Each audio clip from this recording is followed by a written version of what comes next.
Greetings and welcome to another video. So I picked up these new solid state relays. My precious. Well, sorry. Pardon me. But it was nice that something worked out. You know, I was kind of reasoning through and whatnot. So I'm starting, you know, a lot of these videos all in the middle of this stuff, and so if people come in for the first time, I'll just try and review a lot of stuff really quickly. So what you do is you put a cap there between there and there, and if we look at these two solid state relays, these two switches, what they do is they charge the cap up. This switch is a crucial one because this is the one that discharges the cap. Now you take the cap and you discharge it into a coil, and the coil is the primary on a bitoroidal transformer. But you're discharging a cap into a coil, so you have a cap, the C, and an inductor, the L, so you have an LC tank circuit. Now what happens when you do that? The cap goes from 10 down to 0, charges up the cap, and then the inductor discharges, drives the cap negative. And then the inductor's out of magnetic field and the cap discharges again, going from negative to 0. And then the inductor discharges, driving the cap positive. And so it rings back and forth like a bell. And how long it rings is a function of characterized by the Q factor. So since you have a bitoroidal, you have two secondaries, and those go out to a full wave bridge rectifier here and a full wave bridge rectifier here. Right now I'm gathering them into caps, and so you have two more switches here, and those are just so if you don't have any resistance across the cap or something like that, and if you just left it on, the cap might go to, you know, 800 volts or something and blow up. So you want to just run it through a for loop for X number of times, say 100 or 1,000 or something like that, and then you use this cap to discharge, you use this switch to discharge the cap. So that's what those two are for. The important ones are this one and these two. So again, the cap goes negative. I guess I didn't talk about these two. So you discharge the cap and it's, say, at 10, it goes to, say, -9, and then you use these two to charge it from -9 back to 10. I'm sorry, from -9 to -10. So you only have to put in 1 volt. And then you discharge it the opposite way through the cap. So you're just topping off the oscillation that's going on. And you use these two to charge the cap in different directions. So this cap discharges it into this primary, and then you have these two secondaries. Now, I mean, it's funny because this is a setup that they use for, what are they called, three-phase transformers. They just don't wire it this way. If you wire it this way, then there's an interesting thing that happens. So you have the primary, it shoots the induction out to the secondaries. Now normally, if you pull power off of the secondary, the back EMF shoots back to the primary, and you can never get 100% efficiency because there are, you know, core losses and things like that. And the back EMF shooting back to the primary means that you have to draw more power. And the way that's reflected in when you're discharging just a single cap like that is it dampens the LC oscillation. So you can think about if it wasn't just a single cap discharge, but you were putting an AC through, dampening the LC oscillation would be the equivalent of requiring more AC power to keep the AC waveform the same. However, when you have it set up like this, there are two paths that the back EMF can flow on. It can flow back to the primary, or it can flow around this other path out to the other secondary. And there are two cool things that happen. One is the part that doesn't flow back to the primary means that you don't have to draw off more power, or in this case, that the LC oscillation isn't dampened to as great an extent. And the second thing is that that portion of the magnetic flux that flows out to your other secondary is now actually beneficial. And so when you load this one and then you load the other one, you now get more power out of this one and more power out of this one than if it's just one loaded. I'll show that again too. The way this is done by Thane Hines out of Canada is two different materials. So one with high magnetic permeability on the outside and then lower magnetic permeability with the primary. Now all I'm doing is I have an air core in there. So what's kind of interesting is, so you can go and look up the data sheet for the non-air gapped version of these two E-cores, and the magnetic permeability is, I'm just guessing, I can't remember exactly, but say like 800 or 900 relative permeability to air. And you can look up the data sheet for the air gapped, and it's, you know, like 300. So you can see that it's 3 times easier for the flux to flow out here. So that's what's kind of interesting with this setup. Let me show you what the new, my precious, it's kind of weird. Let me show you what the new solid state relay does. So if we put an LCR meter on the primary here and put the two pieces together, then we get an induction of 9.65 millihenries, and it'll change a tiny bit depending on the frequency, but not much. And so if we put that, I was measuring 9.59 the other day, you know, if you don't have these things lined up right, then, you know, that changes things. So you want them lined up well. We're discharging a 10 UF cap into it. So if we go up here, we can say that the millihenries of the inductor is 9.65 and the cap is 10. I mean, it might be 9.9, it might be 10.1, but close enough. So since we know that and we know this, then we know that the resonant frequency that the two will oscillate at, and that is 1 over 2 pi times the square root of this times that. And so when you put that in, we see that the frequency is 514 hertz. What that also means is 1 over that, or 2 pi times the square root of LC, is the time from one wave crest to the next. So the time of one wavelength. That's 1.94. Now what we're interested in is the time where it goes most negative, not the time of one full wavelength. So that divided by 2 is where this thing will go most negative. So 973 microseconds. So here I've gone back to the Comas AC37, and it's 973 microseconds where this goes most negative. So I'm putting that in this variable called on time. That's the time that the cap discharges.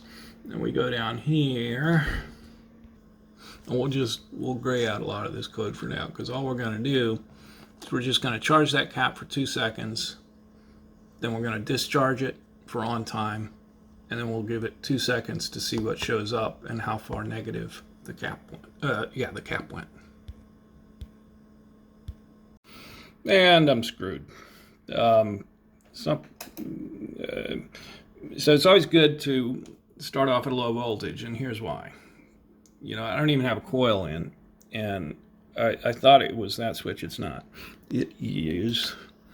I mean, these switches aren't even connected to power. They're connected to the secondaries. One of these 4 switches fried, and now I have to figure out which one. I hope that's it.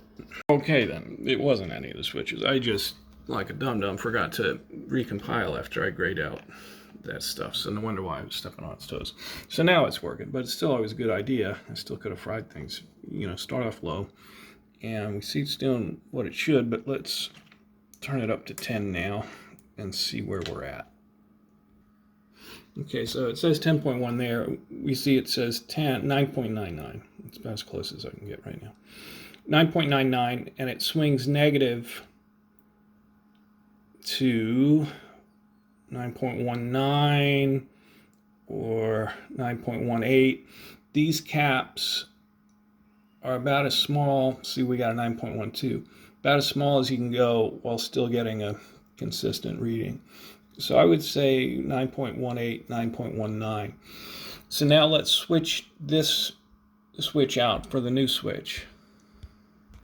So if we go back to our calculation here for the resonant frequency, you see the thing that doesn't factor into the resonant frequency is resistance. It's all determined by the LC, and resistance just determines how quickly it dampens out. And so we switched out the Comas AC37, which isn't bad. It has an on-state resistance of typically 750 milliohms.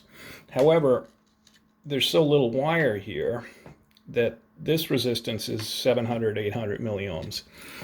This one has an on-state resistance from memory of around 150 or 130 milliohms. So I just said that the R doesn't factor into the frequency, so we don't need to change anything in the code, but it factors into how long it rings. So in other words, this should go more negative now.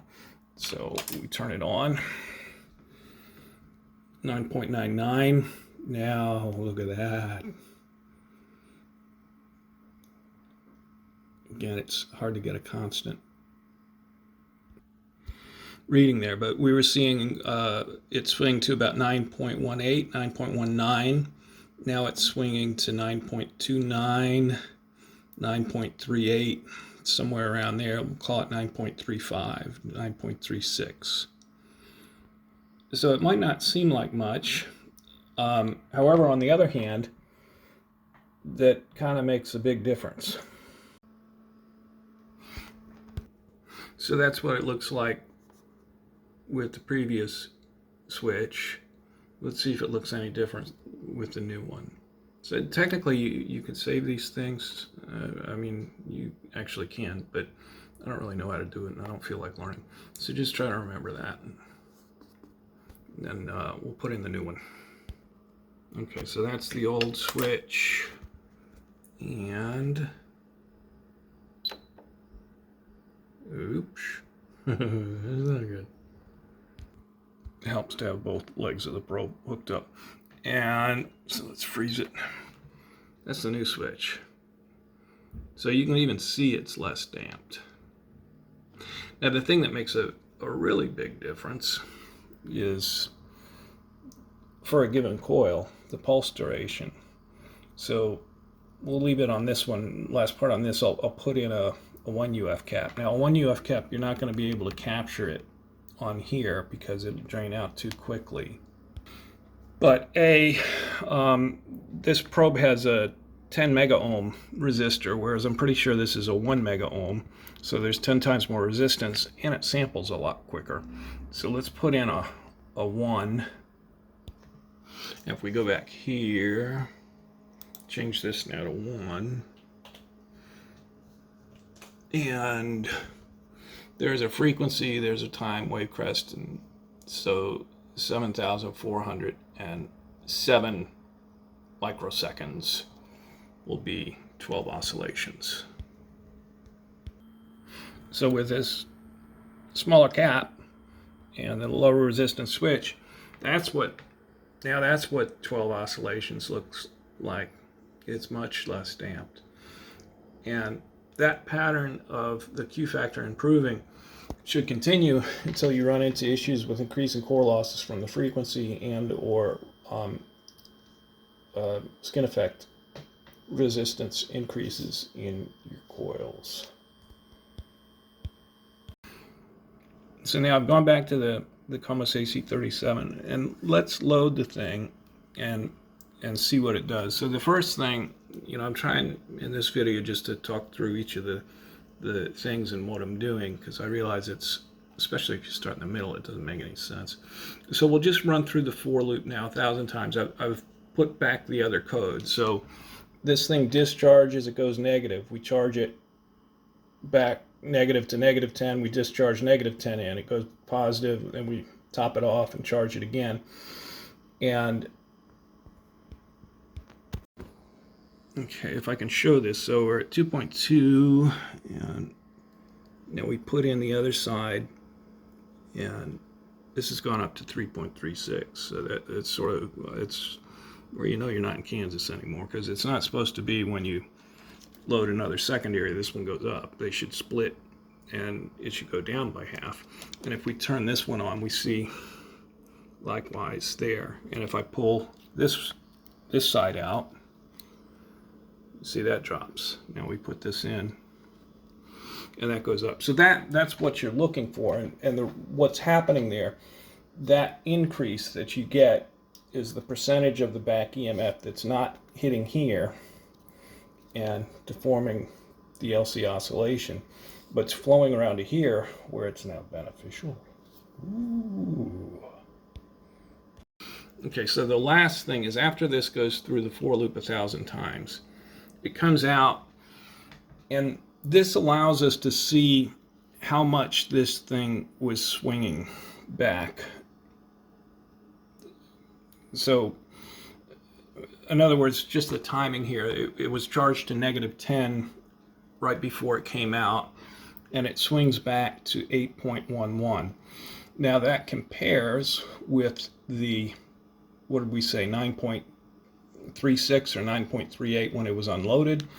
But what you would expect is that it would swing back to like maybe 5 or something, and the induction would get distributed evenly between the secondaries and the primary.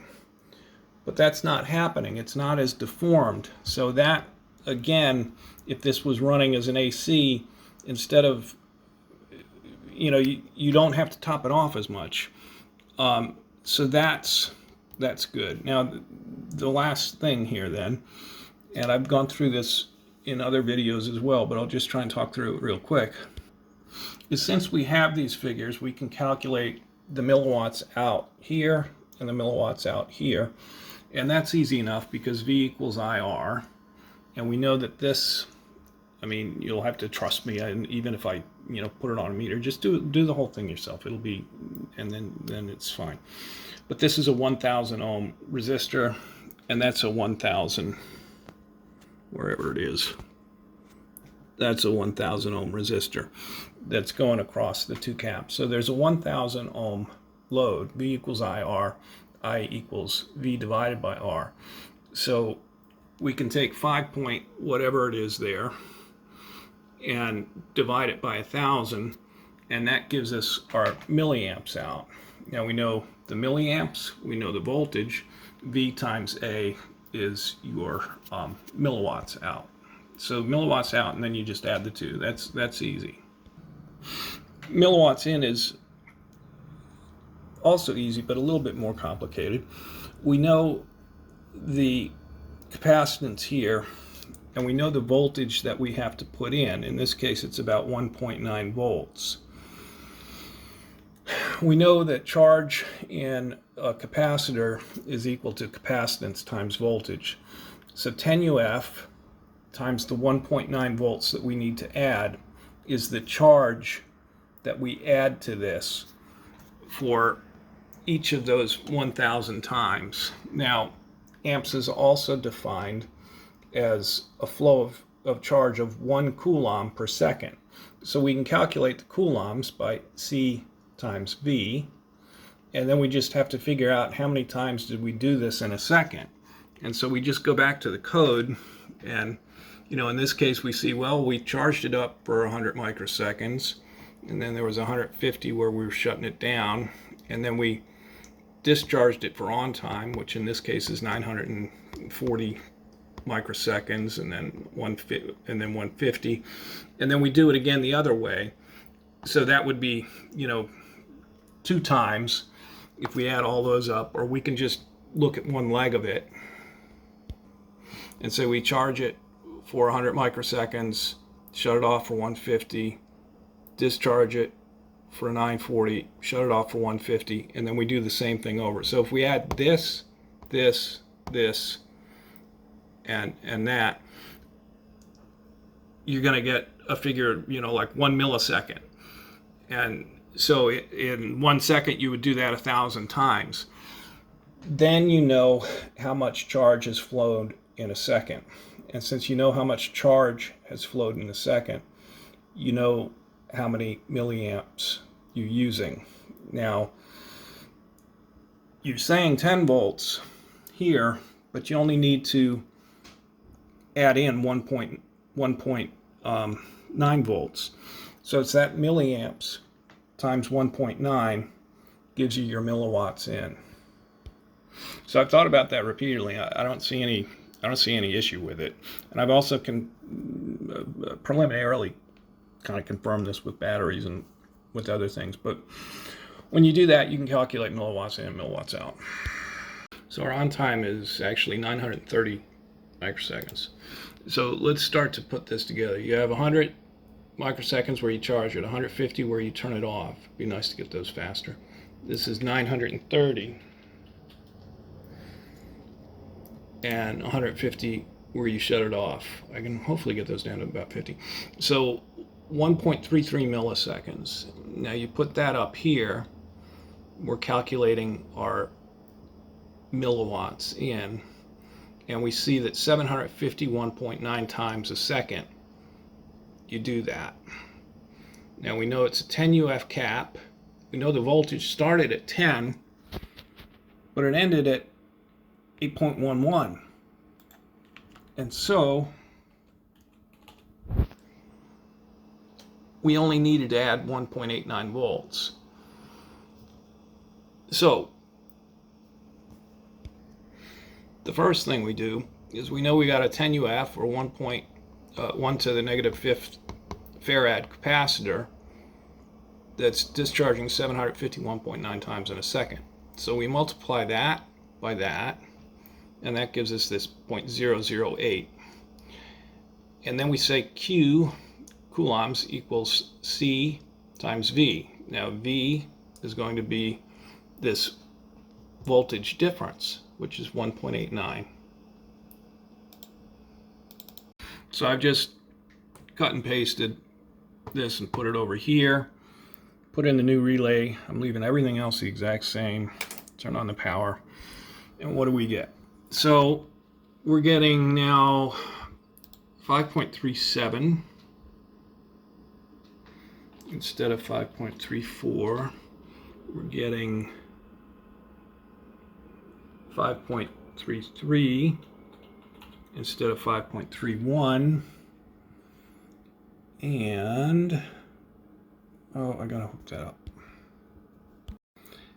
And we're getting 8.26 instead of 8.11. May not seem like much, but put that in there. Let the spreadsheet do its thing. Now that's the ratio of out to in. My precious. So it was just kind of neat to see something come together where it's like, yeah, if you lower the resistance of the switch, it should do a little bit better. Let's run it up to 30 volts here real quick.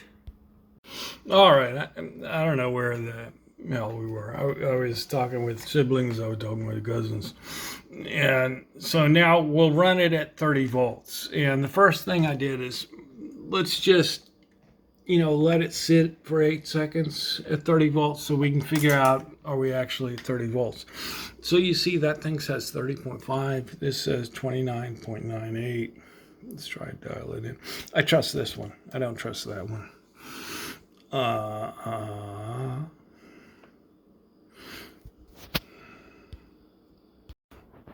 Okay, so now we have it at 30, maybe 30.01, so 1/3000th off, assuming. So we're at 30 volts, and now we'll get rid of this, and we'll see what happens. Okay, so we're back to this now, and we see that one's going to 18.13. That one's going to 17.96. This is bouncing back from 30 to 24.39. So we put everything in there, and let's change that voltage initial to voltage final is 24.4. What do we see? So we saw that was it at 10 volts. That's it at 30 volts.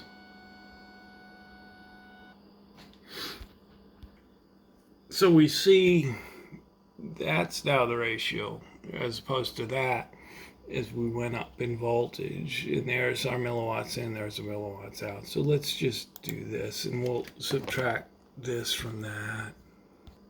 So here at 30 volts, we're looking at a remarkable 450 milliwatts excess.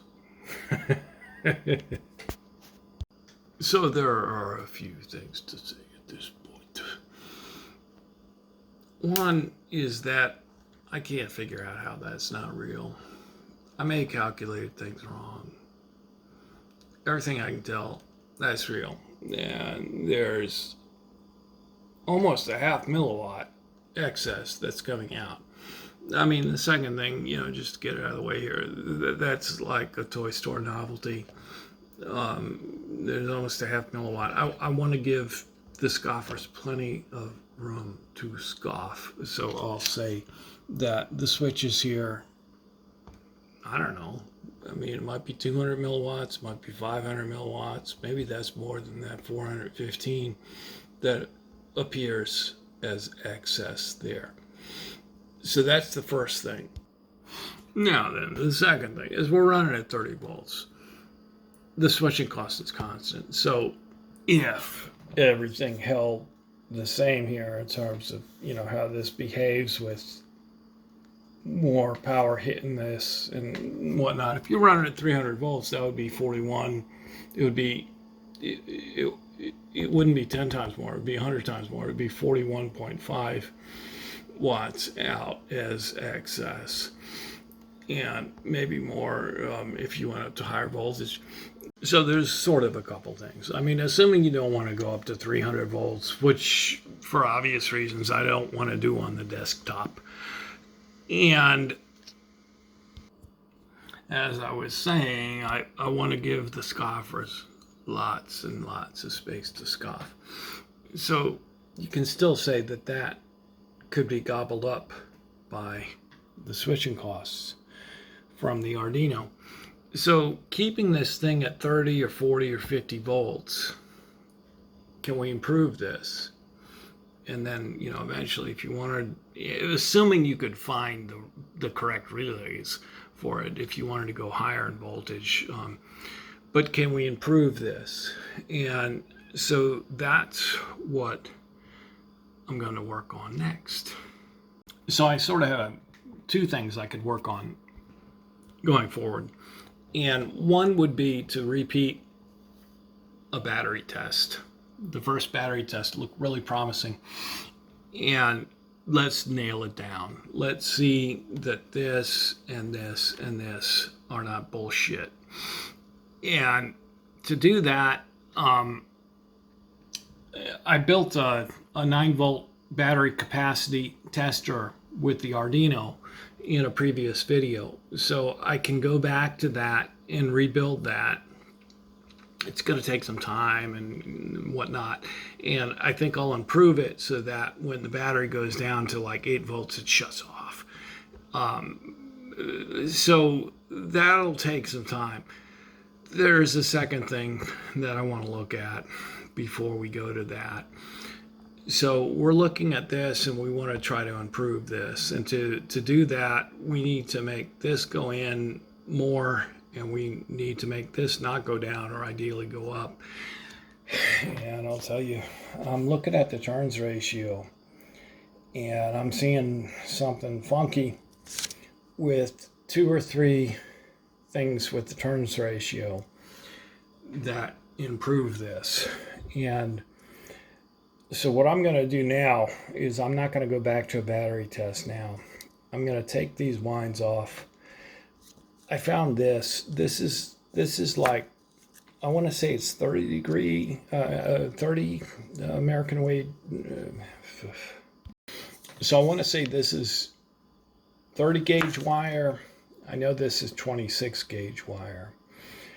And from what I recall, I like salvaged this off of an old TV. So it's like waste not, want not. So what I'm going to do is I'm going to strip these off and I'm going to start putting 30 gauge wire on here. And we're gonna look at the fuck at this. We're gonna just put one layer on, and then we're gonna put 2 layers on and 3 layers on. We're gonna see how it behaves while holding this constant. And this is interesting, and I saw a really, really interesting development over 2 iterations as I added stuff here. So this thing is so funky. You know, you got your air gap, you got the turns ratio, you got what's going on with the core, you got what's going on with the winds. It may be that, it improves for a little while and then it gets worse. And that's what I need to find out, because if it improves for a long time, then this is no longer like a toy store novelty. You know, you'll get this out to like 5 watts. It'll be like a USB port. Yes, it will. So that's what I'm going to work on. The other thing I could work on is I could do battery tests again now. But I can't leave this. It's just been bothering the heck out of me. It's like, is that really real? So I have to do this, and I have to look at it really formally. And as I said, I'm gonna gather so much data on this, you're gonna puke. I'm just kidding. You won't puke, but I'm gonna gather a lot of data. So last time I'll say it before I actually do the video. I've seen something really interesting with turns ratios, and I want to see if it holds true. And if it holds true, my gosh, this will be at like a watt or 2, and before you know it, we'll be at like a USB charging port. Potentially. And then, repeat, as I said, repeat battery tests, because it's like fun to have different numbers here on the spreadsheet, but it would be even more fun to see different numbers on the batteries as we go forward. So thanks everyone for coming along, and this was a long video. I hope I haven't bored people to tears, but stay healthy, and talk to you again soon. Bye.